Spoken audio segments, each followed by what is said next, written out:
श्रीमद्वाल्मीकि रामायण सुंदरकांड अध्याय 14। हनुमान जी का अशोकाटिका में प्रवेश करके उसकी शोभा देखना तथा एक अशोक वृक्ष पर छिपे रहकर वहीं से सीता का अनुसंधान करना।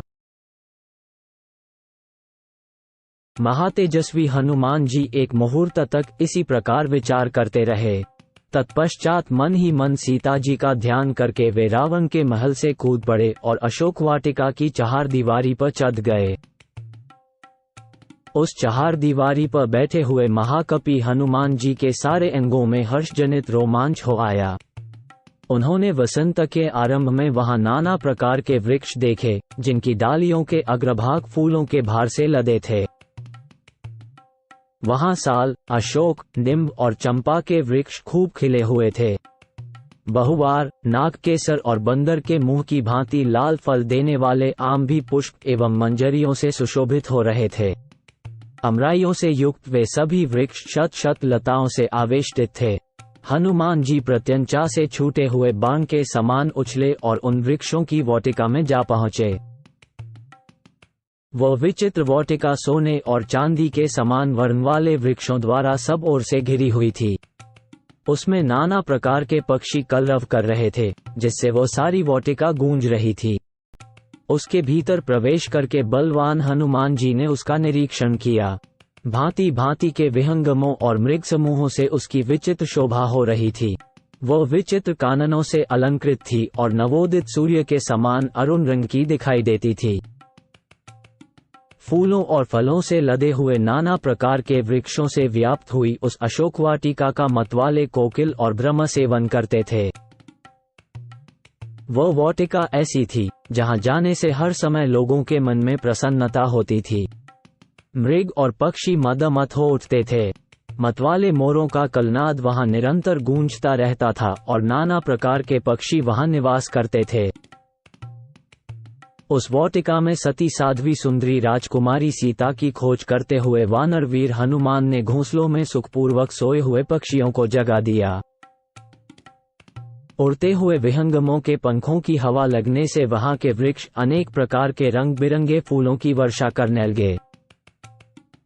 उस समय पवन कुमार हनुमान जी उन फूलों से आच्छादित होकर ऐसी शोभा पाने लगे, मानो उस अशोकवन में कोई फूलों का बना हुआ पहाड़ शोभा पा रहा हो। संपूर्ण दिशाओं में दौड़ते और वृक्ष समूहों में घूमते हुए कपिव हनुमान जी को देखकर समस्त प्राणी एवं राक्षस ऐसा मानने लगे कि साक्षात ऋतुराज वसंत ही यहाँ वानर वेश में विचर रहा है। वृक्षों से झड़कर गिरे हुए भांति भांति के फूलों से आच्छादित हुई वहां की भूमि फूलों के श्रृंगार से विभूषित हुई युवती स्त्री के समान शोभा पाने लगी। उस समय उन वेगशाली वानरवीर के द्वारा वेगपूर्वक बारंबार हिलाए हुए वे वृक्ष विचित्र पुष्पों की वर्षा कर रहे थे। इस प्रकार डालियों के पत्ते झड़ जाने तथा फल फूल और पल्लवों के टूटकर बिखर जाने से नंग धड़ंग दिखाई देने वाले वे वृक्ष उन हारे हुए जुआरियों के समान जान पड़ते थे, जिन्होंने अपने गहने और कपड़े भी दांव पर रख दिए हों। वेगशाली हनुमान जी के हिलाए हुए वे फलशाली श्रेष्ठ वृक्ष तुरंत ही अपने फल फूल और पत्तों का परित्याग कर देते थे। पवन पुत्र हनुमान द्वारा कंपित किए गए वे वृक्ष फल फूल आदि के न होने से केवल डालियों के आश्रय बने हुए थे। पक्षियों के समुदाय भी उन्हें छोड़कर चल दिए थे। उस अवस्था में वे सब के सब प्राणी मात्र के लिए अगम्य असेवनीय हो गए थे। जिसके केश खुल गए हैं, अंगराग मिट गए हैं, सुंदर दंतवली से युक्त अधर सुधा का पान कर लिया गया है तथा जिसके कतिपय अंग नखक्षत एवं दंतक्षत से उपलक्षित हो रहे हैं, प्रियतम के उपभोग में आई हुई उस युवती के समान ही उस अशोक वाटिका की भी दशा हो रही थी। हनुमान जी के हाथ पैर और पूंछ से अरौंदी जा चुकी थी तथा उसके अच्छे अच्छे वृक्ष टूटकर गिर गए थे, इसलिए वो श्रीहीन हो गई थी। जैसे वायु वर्षा ऋतु में अपने वेग से मेघ समूहों को छिन्न भिन्न कर देती है, उसी प्रकार कपिव हनुमान ने वहां फैली हुई विशाल लता वल्लरियों के वितान वेगपूर्वक तोड़ डाले। वहां विचरते हुए उन वानरवीर ने पृथक पृथक ऐसी मनोरम भूमियों का दर्शन किया, जिनमें मणि, चांदी एवं सोने जड़े गए थे। उस वाटिका में उन्होंने जहां तहां विभिन्न आकारों की बावड़ियां देखी, जो उत्तम जल से भरी हुई और मणिमय सोपानों से युक्त थी। उनके भीतर मोती और मूंगों की बालुकाएं थीं।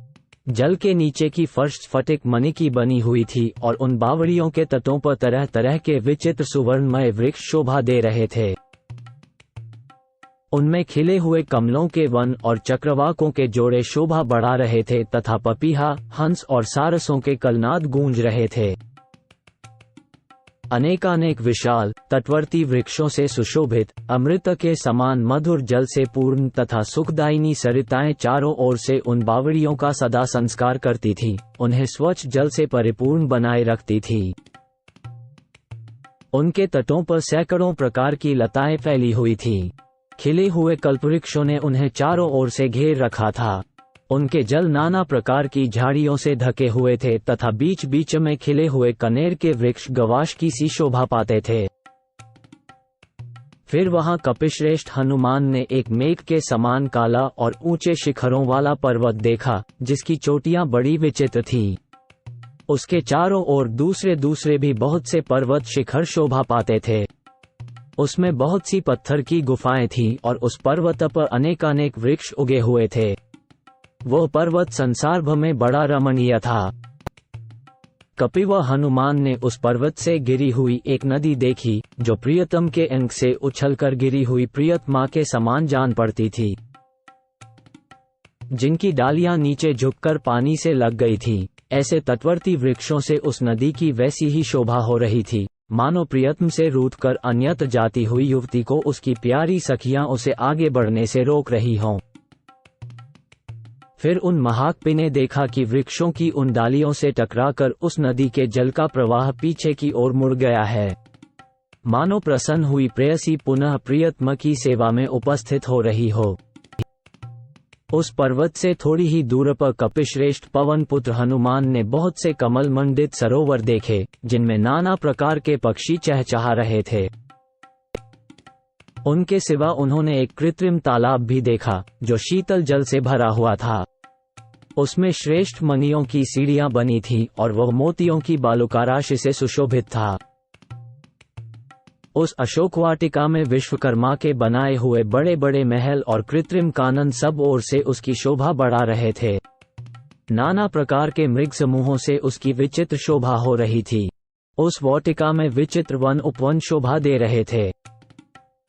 वहां जो कोई भी वृक्ष थे, वे सब फल फूल देने वाले थे, छत्र की भांति घनी छाया किए रहते थे। उन सब के नीचे चांदी की और उसके ऊपर सोने की वेदियां बनी हुई थीं। तदनंतर महाकपि हनुमान ने एक सुवर्णमयी शिंशपा अशोक का वृक्ष देखा, जो बहुत से लतावितानों और अगणित पत्तों से व्याप्त था। वह वृक्ष भी सब ओर से सुवर्णमयी वेदिकाओं से घिरा था। इसके सिवा उन्होंने और भी बहुत से खुले मैदान, पहाड़ी झरने और अग्नि के समान दीप्तिमान सुवर्णमय वृक्ष देखे। उस समय वीर महाकपि हनुमान जी ने सुमेरु के समान उन वृक्षों की प्रभा के कारण अपने को भी सब ओर से सुवर्णमय ही समझा। वे सुवर्णमय वृक्ष समूह जब वायु के झोंके खाकर हिलने लगते, तब उनसे सैकड़ों घुंघरूओं के बजने की सी मधुर ध्वनि होती थी। वो सब देखकर हनुमान जी को बड़ा विस्मय हुआ। उन वृक्षों की डालियों में सुंदर फूल खिले हुए थे और नए नए अंकुर तथा पल्लव निकले हुए थे, जिससे वे बड़े सुंदर दिखाई देते थे। महान वेगशाली हनुमान जी पत्तों से हरी भरी उस शिंशपा पर ये सोचकर चढ़ गए कि मैं यहीं से श्री रामचंद्र जी के दर्शन के लिए उत्सुक हुई उन विदेहनंदिनी सीता को देखूंगा, जो दुख से आतुर हो इच्छानुसार इधर उधर जाती आती होंगी। दुरात्मा रावण की यह अशोक वाटिका बड़ी ही रमणीय है। चंदन, चंपा और मौलसिरी के वृक्ष इसकी शोभा बढ़ा रहे हैं। इधर यह पक्षियों से सेवित कमल मंडित सरोवर भी बड़ा सुंदर है। राजरानी जानकी इसके तट पर निश्चय ही आती होंगी। रघुनाथ जी की प्रियतमा राजरानी रामा सती साध्वी जानकी वन में घूमने फिरने में बहुत कुशल हैं। वे अवश्य इधर आएंगी। अथवा इस वन की विशेषताओं के ज्ञान में निपुण मृग शावक नयनी सीता आज यहाँ इस तालाब के तटवर्ती वन में अवश्य पधारेंगी। क्योंकि वे श्री रामचंद्र जी के वियोग की चिंता से अत्यंत दुबली हो गई होंगी, और इस सुंदर स्थान में आने से उनकी चिंता कुछ कम हो सकेगी। सुंदर नेत्र वाली देवी सीता भगवान श्री राम के विरह शोक से बहुत ही संतप्त होंगी। वनवास में उनका सदा ही प्रेम रहा है, अतः वे वन में विचरती हुई इधर अवश्य आएंगी। श्री राम की प्यारी पत्नी सती साध्वी जनकनंदिनी सीता पहले निश्चय ही वनवासी जंतुओं से सदा प्रेम करती रही होंगी, इसलिए उनके लिए वन में भ्रमण करना स्वाभाविक है, अतः यहाँ उनके दर्शन की संभावना है ही। ये प्रातः काल की संध्या उपासना का समय है। इसमें मन लगाने वाली और सदा 16 वर्ष की इसी अवस्था में रहने वाली अक्षयवना जनक कुमारी सुंदरी सीता संध्याकालिक उपासना के लिए इस पुण्य सलीला नदी के तट पर अवश्य पधारेंगी। जो राजाधिराज श्री रामचंद्र जी की समादरणीय पत्नी है, उन शुभ लक्षणा सीता के लिए ये सुंदर अशोक वाटिका भी सब प्रकार से अनुकूल ही है। यदि चंद्रमुखी सीता देवी जीवित हैं तो वे इस शीतल जलवाली सरिताक तट पर अवश्य पदार्पण करेंगी। ऐसा सोचते हुए महात्मा हनुमान जी नरेंद्र पत्नी सीता के शुभागमन की प्रतीक्षा में तत्पर हो सुंदर फूलों से सुशोभित तथा घने पत्ते वाले उस अशोक वृक्ष पर छिपे रहकर उस संपूर्ण वन पर दृष्टिपात करते रहे।